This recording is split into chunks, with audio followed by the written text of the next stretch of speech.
안녕하세요. 아이디 마고 교정치과 노승현 원장입니다. 선생님, 제가 교정할 때 나사를 박는다는 무서운 소리 들었는데 미니스크를 이게 뭔가요? 나사를 박는다. 하여튼 표현이 참 좀 무시무시한 표현인데 미니스크류라는 거는 되게 생각보다 되게 작거든요. 여기 좀 보여드릴 수 있는 게 있는데 근데 직경은 1.4mm짜리도 있고 1.8mm 각양각색이고 또 길이 자체도 6mm짜리가 있고 8mm짜리 있고 10mm짜리가 있거든요. 원장님들의 선호도나 아니면 심리 부위에 따라 좀 각각 다르게 할 수 있는데요.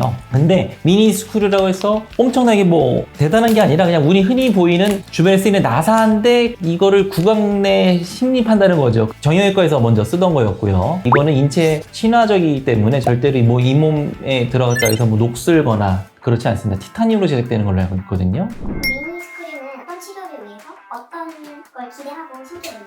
그냥 이렇게 생각하시면 좀 이해하기 편할 것 같아요. 물 위에 떠있는 배라고 생각하시면 될 것 같습니다. 어금니 같은 경우에서는 좀 큰 배예요. 앞니 같은 경우는 작은 배예요. 큰 배도 좀 끌려가는 게 있을 것이고 작은 배는 더 많이 끌려오겠죠. 근데 미니스크류라는 거는요, 물 위에 떠있는 배에서 당기는 게 아니라 아예 기둥이 박혀있다고 생각하시면 될 것 같아요. 그러니까 절대 움직이지 않는 거죠.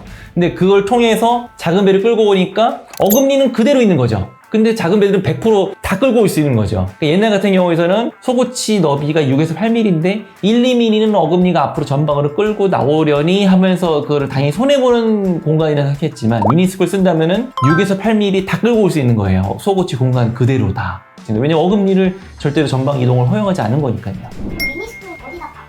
뭐 심리 위치는 꼭 어디가 고정되어 있지 않습니다. 필요한 위치면 어디든지 심리할 수 있어요. 잇몸 웃음이 있다라고 하는 경우는 상방 이동 시킬 때는 여기로 심어야 되는 게 맞겠고 후방 이동 시킬 때는 이 위치에다 심는 게 좀 더 유리하겠죠. 이런 경우에서는 좀 돌출도 있었고 잇몸 웃음도 꽤 있는 학생이었어요. 잇몸 웃음 해결하기 위해서는 가전에 피고 있었고 그리고 상방으로 올리고 난 다음에 이제는 이 공간을 닫아야 될 때니까 옮겨 심은 거죠. 이쪽으로 이동하는 거죠. 그래서 심리 위치를 바꿔서 후방으로 이동해서 심했고 와이어 조작을 통해서 붙이고 조작 한 힘을 시켜 동시에 진행하였고요.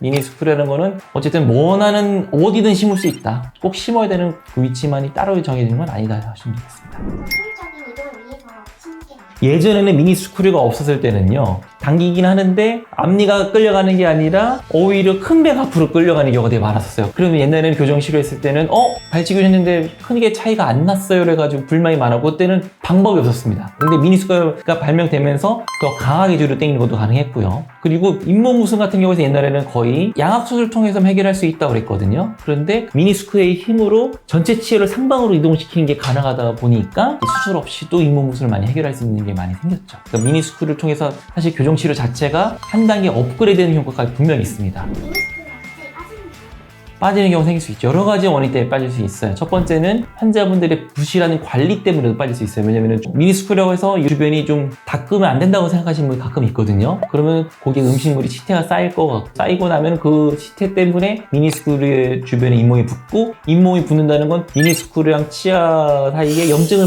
발현되는 거예요. 염증이 발현된다는 거는 미니스크류를 이제 탈락하게 만들 수 있는 경우가 있습니다. 다른 경우는 또 뭐냐면은 잇몸뼈가 되게 얇으신 협측에다 대부분 많이 심는데 협측이 구개측보다 뼈가 좀 얇아요. 그러면 얇기 때문에 미세골절이 좀 벌어져가지고 겉에서 보기엔 모르죠. 우리 잇몸 열어보지 않았으니까 미세골절 발생되기 때문에 그 부위는 계속적으로 빠지는 경우가 생길 수 있습니다. 예전에는 돌출을 발치밖에 없었어요. 왜냐면은 뒤로 밀어야 되는데 기준하는 고정이 없으니까. 그런데 미니스크가 생김으로 인해서 뒤로 당길 수 있는 여건이 생긴 거고 그러기 때문에 비발치 연주 교정이 좀 유행할 수 있게 된 겁니다. 그러니까 획기적인 테크닉이라고 생각할 수 있겠죠. 이 남자분 같은 경우는 이 정도 돌출하면 당연히 저도 발치를 고민해 볼 수 있었을 것 같긴 한데 치아가 벌어진 것도 있었었고 근데 공간을 먼저 다 닫아봤는데 불구하고 처음이랑 지금이랑 별로 돌출 차이가 없었어요. 그래서 저는 환자분한테 아무리 사랑을 빼고 뒤로 민다고 해도 돌출감 해소가 좀 부족할 수도 있으니까 발치 교정을 생각해 보셔라 했거든요. 근데 환자분께서는 그냥 좀 절 들어가더라도 본인 치아를 다 지키는 걸 원하셨고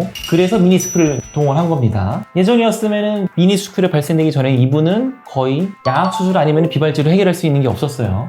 이 라인에 비해서 분명히 앞니가 많이 들어갔고 발치에 준하는 효과까지 일으킬 수 있어요. 모든 사례가 이렇게까지 드라마틱하게 들어가질 않겠지만 분명히 비발치로도 충분히 많은 결과가 때문에 건강한 치열을 다 지키면서 해결해 볼 수 있다는 게 미니스크의 장점이 될 수 있죠. 물론 다른 쪽의 장점도 되게 무지하게 많습니다. 오늘은 미니스크를 활용한 교정치료 방법에 대해서 설명을 드려본 게 있었습니다. 건강한 치아와 아름다운 미소를 향한 첫걸음, 아이리 마고 교정치과 노승영 원장이었습니다. 감사합니다.